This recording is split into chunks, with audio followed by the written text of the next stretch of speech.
Tercer bloque de la tarde, en primer lugar, por la Fundación Influyamos, expone José Antonio Kast, hasta por 10 minutos. Tiene la palabra.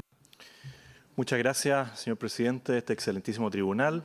Quiero partir señalando que quienes han pedido el fin de la Constitución y de este mismo tribunal, a través de los medios públicos, son los mismos que hoy día hacen fila para alegar frente a este tribunal que el aborto es legítimo basado en la misma Constitución que ellos desconocen, lo cual no deja llamar la atención, sobre todo pensando que esta es una Constitución que ya no es la llamada Constitución del 80 y que además este tribunal no fue constituido en la Constitución del 80, sino en el año 70, y que a lo largo del tiempo y en reiteradas y sucesivas reformas, la Constitución se ha ido adaptando a las necesidades políticas, tanto así que el expresidente Lagos, en un día histórico, señalado por él mismo, señaló que esta Constitución nos representaba a todos. Y señaló en ese momento, dijo, este es un día muy grande para Chile, tenemos razones para celebrar, tenemos por fin una Constitución democrática,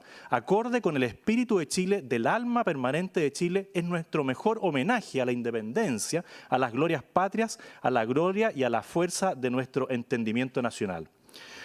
Y adicionalmente, señalar que a lo largo de las modificaciones, del tiempo, en las modificaciones que se le han realizado a la Constitución, siempre se ha reconocido constitucionalmente el derecho a la vida y proteger la vida del que está por nacer, que es lo que yo señalo que este tribunal debe reconocer y salvaguardar. En segundo lugar, quiero señalar que este tribunal es un engranaje esencial para el sistema democrático chileno. La democracia constitucional no es solamente contar los votos y ver quién tiene más votos, sino que además exige el cumplimiento de derechos fundamentales de todas las personas, incluidas aquellas que están por nacer. Jamás sería democrática una decisión de una mayoría o de la gente en la calle de golpear y apedrear a un delincuente hasta la muerte. Sería ilegítimo aun cuando el 100% del Parlamento lo aprobara. Porque los derechos fundamentales, los derechos humanos existen precisamente para proteger a las minorías, a las personas y no a mayorías circunstanciales como podría ser hoy día. Estos derechos existen para ser respetados por todos, porque son derechos que emanan de la propia naturaleza humana. Por eso, atendido a los derechos fundamentales que son anteriores al Estado, es que el Tribunal Constitucional cumple una finalidad importantísima de proteger a las minorías, y en este caso específico a personas indefensas que en el vientre de su madre no se pueden dejar oír. Por eso estoy acá, por eso me he dedicado a la abogacía y al ejercicio de la política, para ser la voz de aquellos que no tienen voz. Porque el Estado está al servicio de la persona humana y de su protección. Este no es un problema de fe, este es un problema de biología, de ciencia, de razón, de cuándo comienza la existencia humana que parte en la concepción. En tercer lugar, quiero señalar que la Constitución está por sobre cualquier norma de derecho foráneo. Y así lo ha señalado este Tribunal Constitucional, lo ha señalado nuestra justicia y también distintos juristas, que la Constitución está por sobre cualquier norma externa. A diferencia de lo que han planteado muchos expositores acá, tratando de engañar a la ciudadanía, también a este excelentísimo tribunal, diciendo que estas normas externas están por sobre la autodeterminación del pueblo chileno. Y no solamente tergiversan los textos de los tratados internacionales, sino que además engañan a los chilenos diciéndole que estas normas jurídicas, que no son vinculantes, tendrían un efecto sobre la legislación nacional, con el fin de establecer desde fuera de Chile un ordenamiento internacional que pase a llevar nuestra legislación. El texto de la Constitución de Chile protege la vida del que está por nacer más allá de que uno o todos los organismos internacionales digan lo contrario, porque Chile es un país libre y soberano. En cuarto lugar, quiero hablar de la obligación de proteger la vida del que está por nacer y de la competencia del legislador, tal como lo señala el requerimiento de los señores senadores que apelan al artículo 19, número 1, inciso 2 de la Constitución, donde se señala que se encomienda al legislador una materia concreta y le configura una competencia específica imponiéndole una obligación, que es proteger la vida del que está por nacer. Así, el sujeto activo el obligado a señalar esto es el legislador. El sujeto pasivo, el destinatario, pasa a ser la persona que está por nacer, es decir, ese individuo de la especie humana vivo en gestación, aún no nacido. El medio que la Carta Fundamental dispone para desplegar la conducta mandatada al legislador es obviamente la ley. Y el objeto de la ley es legislar para proteger la vida del que está por nacer. Por lo tanto, el objeto es la vida y el verbo rector es proteger. Con ello, se establece que el mandato constitucional es claro e ineludible y que el límite de la ley es la misma Constitución. Por lo tanto, no podría el legislador pasar a llevar la Constitución que protege la vida del que está por nacer. En quinto lugar, quiero referirme a la diferencia entre los conceptos de despenalización y promoción del aborto.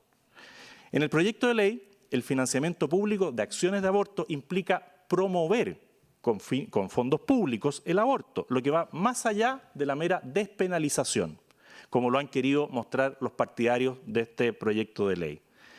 Esta promoción es tan activa que incluso se tuvo que incluir un derecho de objeción de conciencia, es decir, se tuvo que crear un derecho de oposición frente a este planteamiento que es la promoción del aborto con fondos públicos. Y lo anterior contraría expresamente el mandato constitucional de proteger la vida del que está por nacer, por lo que claramente este excelentísimo tribunal debe declarar la inconstitucionalidad de la promoción del aborto vía financiamiento público, tal como lo señala el proyecto en comento. En sexto lugar, me referiré a la inconstitucionalidad de la primera causal y a la eventual interpretación que pudiera hacer este excelentísimo tribunal. Mucho se ha hablado respecto de que la primera causal, esto es el aborto en caso de que la mujer se encuentre en riesgo de vida, no sería inconstitucional. Y ello es abiertamente falso, pues la provocación directa de la muerte del niño que está por nacer atenta derechamente contra lo establecido en el artículo 19, número 1, inciso segundo de la Constitución, quebrando el mandato constitucional de proteger la vida del que está por nacer. Dicho esto y sin perjuicio de que la norma impugnada es a todas luces contraria a la Constitución y en el improbable evento de que el tribunal decidiera declarar lo contrario, vengo en solicitar se sirva declarar expresamente que la norma del numeral 1 del artículo 119 del Código Sanitario, agregado por el numeral 1 del artículo 1 del proyecto de ley, es constitucional solo en cuanto habilita a acciones destinadas a salvar directamente la vida de la madre cuando existiere riesgo vital y que solo a consecuencia indirecta de ello se produjere la interrupción del embarazo. Es decir, no se habilita en ningún caso la intervención directa sobre el niño en el vientre materno. Lo anterior cubriría la praxis médica, que es conocida como el doble efecto y que no es en absoluto aplicable a los médicos y profesionales de la salud sin necesidad de tener esta ley. En séptimo y último lugar, vengo a señalar al Tribunal Constitucional que este mismo tribunal ya ha señalado que la persona existe desde la concepción, que se es persona desde la concepción. Este excelentísimo tribunal ha confirmado que el que está por nacer es persona y que el concepto normativo de persona de la Constitución incluye al individuo de la especie humana que todavía no ha nacido. Y así se señaló en la sentencia Roll 740, considerando 50, 52, 53, que señalan si al momento de la concepción surge un individuo que cuenta con toda la información genética necesaria para su desarrollo, constituyéndose en un ser distinto y distinguible completamente de su padre y de su madre, es posible afirmar que estamos frente a una persona sujeto de derechos. La singularidad que posee el embrión desde la concepción permite observarlo ya como un ser único e irrepetible, que se hace acreedor desde ese mismísimo momento a la protección del derecho que no podría simplemente ser subsumido en otra entidad, ni menos manipulado sin afectar la dignidad sustancial de la que ya goza en cuanto a persona. En conclusión, su señoría excelentísima, solicito se acoja el requerimiento de senadores y diputados en todas sus partes declarando inconstitucional este proyecto de aborto en sus tres causales por ser contrario a la Constitución, procediendo a eliminar su texto. Me permito acompañar una minuta y eso ha sido mi presentación, he dicho. Muchísimas gracias.